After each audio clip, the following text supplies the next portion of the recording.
how social gaming is. World of Warcraft. Yeah. Well, Really good example of that. and I think about my neighborhood that basically if you had the newest console, you went over to that person's house and there would be Yes. 10, 12 people in that house and they would play with the Sega Genesis or Nintendo 64. And even if you weren't playing, you were talking to your friends. So there is the socialization that's happening away from the game, but it's still directly related to the game, which that basically defined our neighborhood.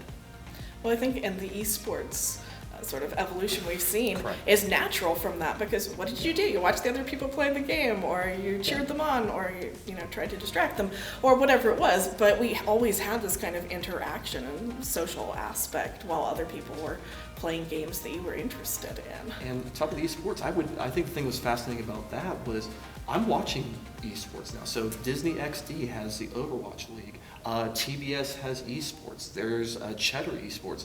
There's 5 or 6 channels that are tapping into this esport, and it's amazing to see the fan bases. It's amazing to see, in all honesty, the revenue. I mean, it is amazing that this system has been developed that basically it doesn't necessarily reward athletic ability, but it rewards natural talent, ambition, and the ability to play. Well, now you're back to how has it become accepted? That's Right? it. That's it. Within That's the society. catch. Yeah. And I actually had somebody had made the argument to me. It was like, why can't we accept esports when, if you look at the collegiate level, NCAA sports, rifle shooting is accepted. Right. And what are you doing? You are aiming a gun and you're pulling a trigger. I mean, why is that any more athletic than using a screen and using a controller or a keyboard and a mouse? Right. I don't think it is that much different. Well, and then you can look at high school, there's bowling. I mean, bowling, I like to bowl. I find it a very relaxing sport. But it has, I would argue that there's more intricate interaction between your hands and the object that you are trying to control. You are more mental, you're more present in those situations. To me, that speaks of the interaction, because there is this whole hierarchy of the difference between games, hobbies, and sports that's been argued since leisure studies has been around in the 1950s. And Right. you won't find a consistent argument. To me, there's a sport component associated with this. Yeah, and that's the biggest thing. I think that when you look at the research anyway, Right. the sport angle is the biggest thing. What is it that defines a sport versus a game? Right. And I think that just the fact that it's called video games is part of the problem. Right. Because they hear game and that's not a sport. We can go out and play a game of kickball together, that doesn't make it a sport necessarily. But you can play a game of basketball. We can play a game of basketball, but still, and there's an athletic component that I think most people think of that, but again, where does the cutoff for that?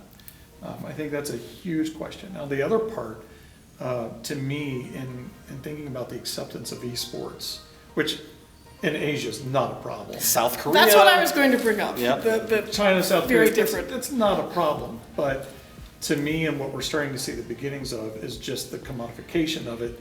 And once companies start making money off of it and putting it out there as a sport, I think then more and more people are going to start accepting it, which came, what I think of as Comcast, which is just building the new arena in Philly, which is very team oriented. But they're doing a lot of smart things there, because while it's only a 3,500 seat, I mean, it's a $50 million facility. Right. But it's a small in comparison to the traditional sports, if you will. But it's also, the arena is going to be situated right in the midst of where the Eagles play and where the Flyers are at. It's right as a hub. So there's going to be more traffic. People are going to see, the attendance and so on. I think that's going to play a huge part in its acceptance down the line. Well, and the commissioner for the Overwatch League, Nate Nizell, I think is his last name, was talking at PAX East, and he said specifically about Philly, that basically they built this wonderful arena that's designed for multiple e-games or esports. And essentially he was getting the local markets because there was the national media attention. So you had esports that were on TBS, as I was saying before, and the fans for Philly, he consistently sees. I don't know, he sees these tweets that say, I don't know what esports are, but it has Philly in it, so I'm in. So Yeah. it is really drawing the local audiences, and that's making it, going back to the acceptability argument, that if I'm a fan of the Philadelphia Eagles or the Philly Flyers, and I see my team playing on a national level, yes, I'm going to learn more about this game and try to figure out what I like about it and want to play it. Well, and there is just so much more to do to make it. Oh yeah. It's, When you're it's a selling billion-dollar thousands of industry. tickets, Yeah. and I want to say that, I hope I'm remembering this correctly, but I want to say the estimates, at least at one point, were that esports globally last year were expected to bring in anywhere from 500 to 900 million, or billion. Thank you. Yeah. It was. I think. huge. Yeah. It's just because of the variety and the different markets. Yeah, I remember they showed the numbers for the League of Legends finals, and they were up there comparable with other Yes. kinds of major sporting events.